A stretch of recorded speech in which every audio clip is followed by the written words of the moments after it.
this week, Khan Younis, the night of the 8th and the 9th, just this past week, Thursday, Friday, the IDF reinvaded Khan Younis for the third time, clearing operation for the third time in Khan Younis, carrying out more than 30 airstrikes and chasing something like 50,000 people out in minutes out of Khan Younis, the same way they did it out of Jabalia, the same way out of 𝐄𝐥𝐿𝐜. This is the 98th Division of the IDF. This is the roving division that's moving around from place to place, attacking. They had previously attacked, they started this roving by attacking Shifa Hospital, if you remember back, where they made 3 mass graves and massacred patients at Shifa Hospital. Then they went to the Jabalia camp, to the southern Jabalia refugee camp, where we watched one of their soldiers get dragged into a tunnel that we've never heard from him again. The Israelis are claiming that they don't know who that guy is that was dragged into the tunnel. And then 𝐄𝐥𝐿𝐜, the 98th Division in 𝐄𝐥𝐿𝐜. And also the 98th Division was the one who was in Khan Younis from December till April, failing in their mission, and their commander left saying that they did not achieve their objectives and they had to rotate a new unit into Khan Younis because they expected Khan Younis to be a 2-month fight, and it ended up being a 6-month fight because that's the nature of the resistance. So just to give you that on Khan Younis, this operation starts number 10 tomorrow. They go, as soon as they arrive, they're immediately hit by this operation. This is 𝐄𝐥𝐿𝐜. This is a improvised explosive device in a paint can that says place. The writing on it says place a meter and a half above the ground. It's aimed at. It's an anti-personnel device that's going to hit personnel here. This is the Farahin ambush number 2. This is the site of the Night of Power ambush in during Ramadan that chased the Israelis out of Khan Younis. So we see here the 8 triangles going for a walk, and these fighters are saying hit the yellow to detonate, and it blows up. And the Israelis this week didn't claim any casualties on this, so it's really impressive that they're able to heal. They're being carried away here on stretchers, 4 of them, 4 separate stretchers. But by the time they get back to Israel, they're all fine. There are no casualty reports. Nobody was reported killed in these operations. The Israelis only claimed 1 death in this week. So you can, again, we do it every week. You can see if they're lying or not. At least 4 of these triangles are in big trouble. And they're not claimed as injuries. This Qassam phoned into Al Jazeera after this operation and said that the 𝐄𝐥𝐿𝐜 had 750 pieces of shrapnel in it, that it was built with TNT and RDX from the 55,000 aerial bombs that have been, that's my number and the IDF number. Qassam didn't use that number. They just said it's from the TNT from inside an aerial dropped bomb from this war. It was constructed in the last couple of weeks. And just to give a sense, there's 55,000 airstrikes, aerial dropped bombs, and a 5% dud rate. So there's something like 3,000 bombs that can be used, and 50% of their weight is explosive. So if it's a 2,000-pound bomb, it's 1,000 pounds of TNT. If it's a 1,000-pound bomb, it's about 500 pounds of TNT, give or take, a little bit less than half. But enough to build all of Qassam's weapons are built with that. That's what the Yasin warhead is built with. That's what their rocket program is built with. That's what's inside the Shawad. And so they're being resupplied by all of this. These massacres are giving the resistance weapons for another generation. Really, it's an incredible amount of unexploded ordnance.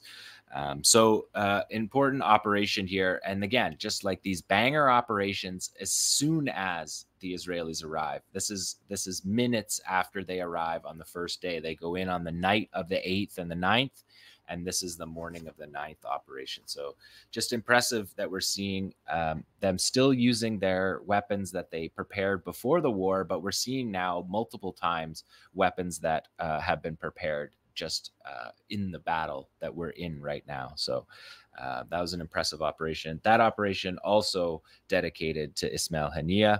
And number 11, we have 3 Al Ghul sniper ops. And these need to be edited because they are very obviously sniper kills. So these videos are edited. That's the first one from the first one was from a week and a half ago on the edge of Khan Younis. This one was from a little more than a week ago. And then this one is just from the other day. And this was a successful shot here. You're going to see in this one, take note here, when he passes him the rounds here, his spotter's going to pass him the rounds. And you're going to notice that those are Israeli rounds. We saw those before. The gray tipped means it's an armor piercing incendiary. And that's a 12.7 millimeter. Right there, you see it there with the gray tip. That's Israeli bullets. So we're seeing, and the fighter there has a 𝐓𝐡𝐞 𝐄𝐥𝐞𝐜 and a Hamas and a 𝐓𝐡𝐞 bandana on his arm, and that's the soldier that gets it. And the Israelis admitted to that soldier's death. He was a paratrooper in the 101st Battalion. And he was killed in a Hamas sniper attack. And the Al Ghul blows the armbands off and sends a really wicked piece of ammunition downstream. So an Israeli getting killed by an Israeli bullet, something we've seen before, return to sender in the strongest possible way that you could imagine return to sender. But we paused the video there.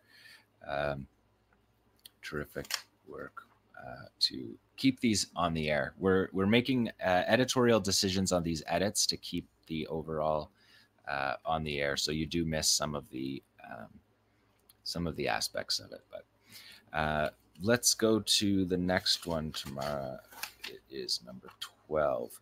So this is yesterday. This is Qassam said these were M90s. I think that these are actually A120s. These are Riyad Al-Attar's rockets, 120 kilometer range, 80 kilogram warhead. These were fired at Tel Aviv, the first time that they've been fired, that Qassam has fired on Tel Aviv in a few months. And you can see it's a makeshift launcher that they've built here. And we're going to run this a couple times because there's a lot going on in that video, in that piece of paper. That's a David and Goliath allusion to have patience to make us victorious. On the paper is Naji Al-Ali's Handala, who is a Palestinian character, a refugee boy who's in political cartoons, who has his back turned witnessing world events. It's a potent symbol in Palestinian culture of resistance, and Handala will stay with his back towards the audience until the last Palestinian refugee returns to their home. There's also a Bassel al-Araj quote in there: "Live like a porcupine, fight like a flea." Bassel al-Araj is a leftist activist. He's a fighter and a writer. He's citing Mao there. So you have Qassam, again, interacting with the other political figures, revolutionary figures, not based on whose party they're in, but based on the national liberation struggle. And so there's two quotes from Bassel al-Araj in there. The other one is, "We will stay for as long as the za'atar and olives remain." And Bassel was killed by Israeli Yamam border police death squads in 2017, and he went down fighting after a 6-month manhunt. He went down fighting, and he was found with a bunch of his writings, and his unpublished writings are in the process of being published in various ways. And we'll tell you more about that on this show as they're coming up, because they're super important works that people that you on this show are familiar with are doing excellent work on. And then this fighter, he holds before that, we might have to go one more time on this tomorrow. There's so many details. That fighter holds up the fuse of the rocket, and he says, "This is our triangle," where the other guys were holding up the triangles of their food. And they say, and on that piece of paper that you see is written a whole bunch of things. "Is my voice clear?" which is a Bassel al-Araj book. "It caught fire," which is the Walat from the 𝐓𝐡𝐞 fighter who jumped in the air, like levitated. "Oh, West Bank, yalla, let's go West Bank." So shout out to the West Bank. There's a shout out to the soul of my soul reference to that father and the grandfather and his granddaughter Reem. Wael Hadadu is "It's okay." And the triangle, Gaza under attack, Gaza Holocaust, Gaza is starving. So they're aware of all of these internet hashtags and the important parts of the war that resonated outside of the Gaza Strip. So there, can we do it one more time tomorrow? Just let me so I can show you what each of those pieces of paper are. So first of all, they're making their own launcher here. Their launch pads. They're making this launcher amid the invasion. This is from Khan Younis. This is a rocket being fired amid the Israeli invasion of Khan Younis. So just a real middle finger to them again. That they're able to do this, and they're using their makeshift rocket systems to do this. And so we're going to see the first, yeah. So the M90 is black. The gray rocket is the Riyad al-Attar. There's Handala and Basil al-Araj's quotes. They're showing the rockets here. Here he's saying that's the fuse that enables the rocket. And then here he is writing down on paper all of the things. Is my voice clear? Basil al-Araj, it caught fire. Just the most iconic moments of this war. They're communicating with each other, with each battalion. They're communicating with the outside world. They're showing their personalities, who they are. They're showing what books they're reading. You can see the books they're always showing that they're reading. And all of these things are just messaging to the world in month 11 of their genocide. That one rocket went into the sea, as you can see there. The wooden launcher is not ideal, but the point is made by this, and that's just a remarkable video from yesterday in Khan Younis. Thanks for bearing with me there, Tamara. I wanted to get all those details in.